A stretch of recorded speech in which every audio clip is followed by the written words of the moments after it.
the proud hills of the state of Virginia in the springtime of 1956. Springtime, beckoning to a small boy, urging him to wander with the wind, to the farm perhaps, over the pasture fence to catch a calf.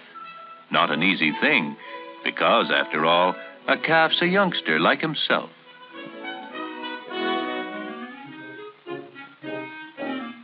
Ride him? Sure. Well, what's a day without a little rough and tumble? When a boy needs comfort, there's always home and mother and father. This is the world of Randy Kerr of Oakton, Virginia.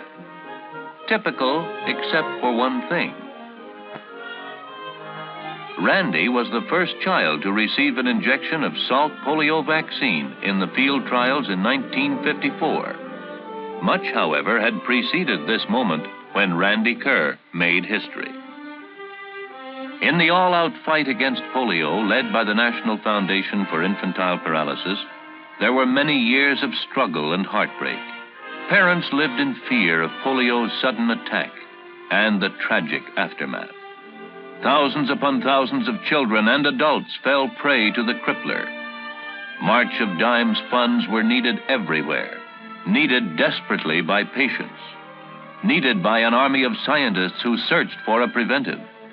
Then in 1954, a vaccine to prevent paralytic polio, developed by Dr. Jonas Salk, a grantee of the National Foundation, was tested in the largest field trials in medical history.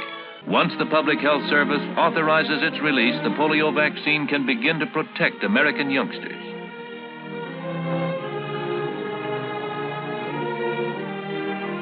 In 1955, over 10 million children received one or more injections of Salk vaccine, including this boy, the president's own grandson, David Eisenhower.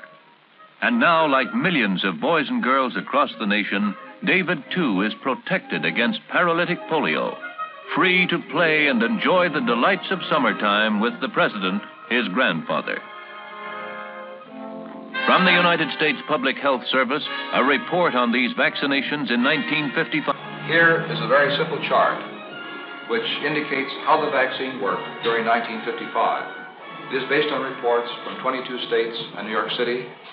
Among vaccinated children, as you can see, the attack rate for paralytic polio was only 6.3 per 100,000, while among the unvaccinated, the attack rate was 29.2 per 100,000, almost 4 times as high. The studies involved about 8.5 million children whose ages ranged from 5 to 11 years. Even though most of the vaccinated children had only one injection instead of the full dosage of 3, the vaccine was found to be about 78% effective.